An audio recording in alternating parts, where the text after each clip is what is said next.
And when you least expect it, the mayor shows up to watch the trial. Like, you guys, I thought this was just going to be some mild-mannered murder story. This is going off in so many different directions. It is just crazy. This is video number 14 of the Larry Millete case that's taking place in San Diego.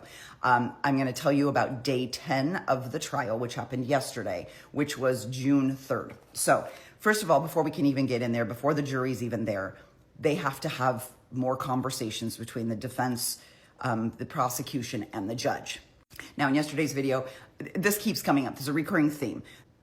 The defense wants to keep talking about Jamie Laird, who is Maya's affair partner, and they want to give the indication that the police did not follow up on leads that may have led them to Jamie Laird, that they just tunnel visioned on Larry and did not investigate anybody else properly. The problem is the judge has already said there is no defense for third-party culpability here, and he said it more than once. So yesterday they meet before court again. This time, Judge Camarano comes with, he cites several other California Supreme Court cases where they weren't allowed to indicate that anybody else had committed the crime. That in all those cases, the defense was denied the third-party culpability or even the opportunity to mention another suspect because there wasn't evidence linking that person to the crime. And he says that is the case here. There is no evidence linking Jamie Laird to this crime. So he issues this kind of final ultimatum. He says that the defense cannot even suggest that another person was responsible for Maya's disappearance or death. The defense maintains that Jamie Laird may have lied to investigators and that they didn't do enough to check his alibi, which was at a hospital with his wife having a baby. Anyway, the defense still insists that they did not do a thorough job in investigating this man. Defense attorney Sabatini says that there were times during this entire investigation, there are factual periods of time, they can point to them, when the evidence would have shown an investigator to go this direction and they did not go that direction. And so she feels like there's major holes in this investigation, but the judge is like, I already said no. You are not to indicate at all that Jamie Laird committed this crime. Now, this is going to come up again when Jamie Laird is on the stand. I suspect there is going to be a lot of objections. There's going to be a lot of sidebars. There's going to be all kinds of things when Jamie Laird is on the stand because the defense is going to keep trying to cross this line.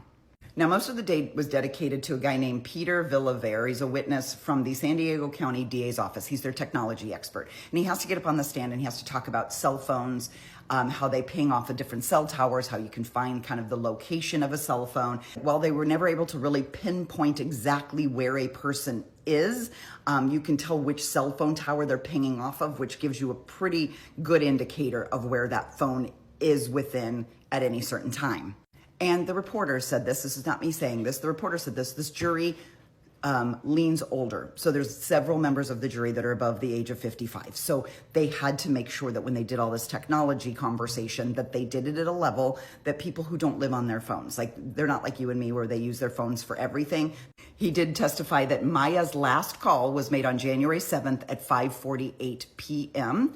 And that the time and location based on the cell phone tower information, what they're gleaming is that she was in her home or at least near her home when that last call was made. And then at 1:25 a.m., they lost connection to the cell phone, period. Like it was completely terminated, which indicates the phone was manually turned off. It was manually placed in airplane mode.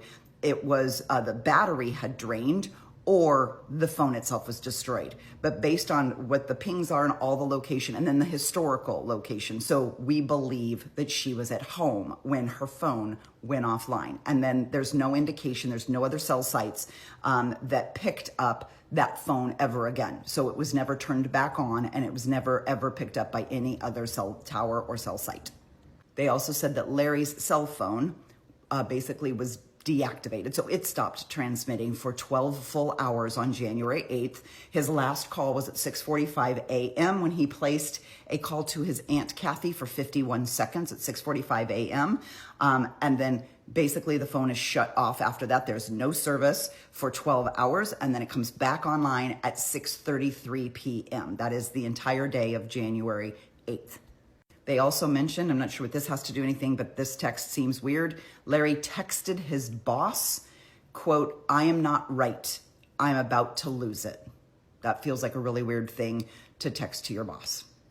And I wasn't kidding when I said that Chula Vista Mayor John McCann showed up to watch the trial. He was there all afternoon. This bothers me a little bit because I feel like this could bias a jury. This courtroom is very, very tiny, and the most people that can fit in there is like 30. And so he's sitting on the side where the most people are closest to the jury.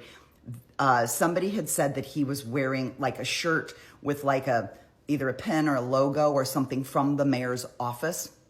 So as if he was trying to be clear, like he was a politician in the room. But he said, just like everybody else, he wants to see the evidence firsthand. He's like a fangirl. He wants to be there to witness justice in motion.